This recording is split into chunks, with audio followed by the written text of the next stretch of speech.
Hola hermanos del Ministerio de Café con Fe. Hoy vamos a continuar con el Salmo 14. Como dice muy bien, el Salmo 14 es un salmo de David.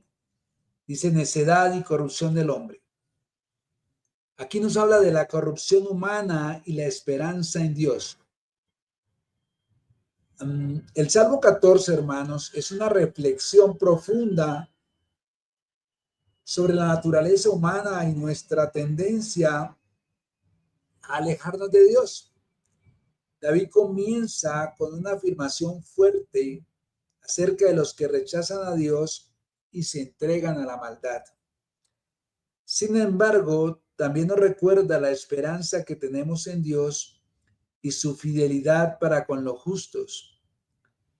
Este salmo es una advertencia sobre la corrupción del corazón humano sin Dios y al mismo tiempo una promesa de que Dios no abandona a su pueblo. Entonces, lo primero que nos dice es, la primera parte del Salmo nos habla que el necio dice en su corazón no hay Dios.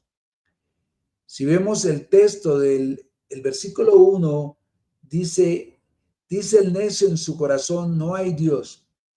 Se han corrompido, hacen obras abominables, no hay quien haga el bien.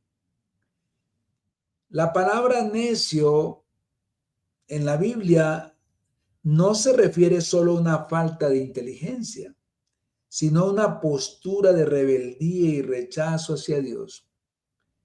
David describe a aquellos que niegan la existencia de Dios y al hacerlo se entregan a la corrupción moral.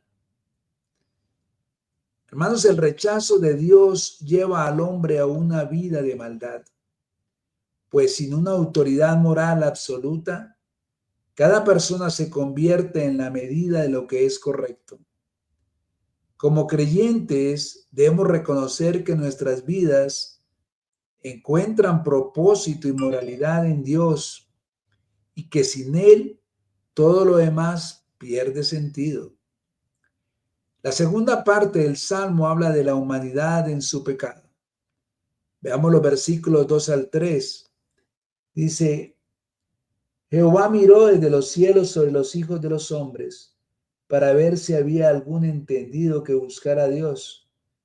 Todos se desviaron, a una se han corrompido, no hay quien haga lo bueno, no hay ni siquiera uno.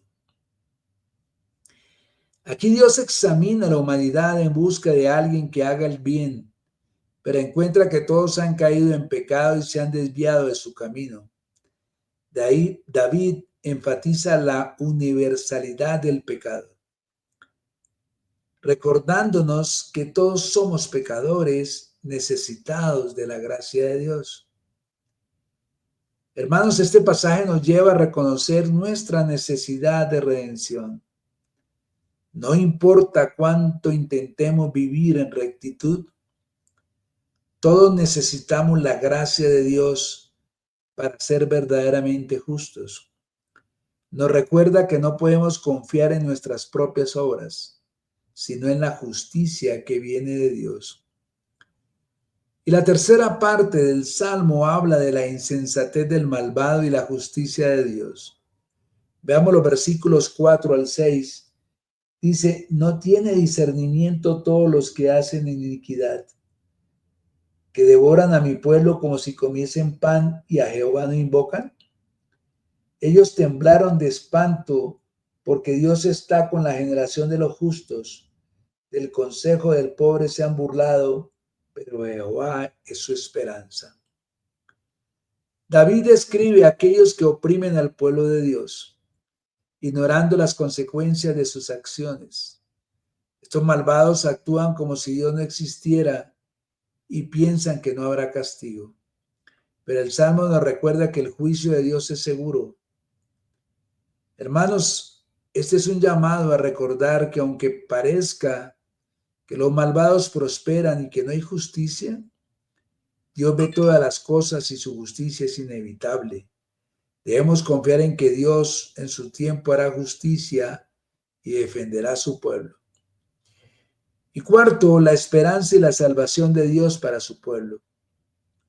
El Salmo 7 dice, oh, que de Sión saliera la salvación de Israel, cuando Jehová hiciera volver a los cautivos de su pueblo, se gozará Jacob y se alegrará Israel.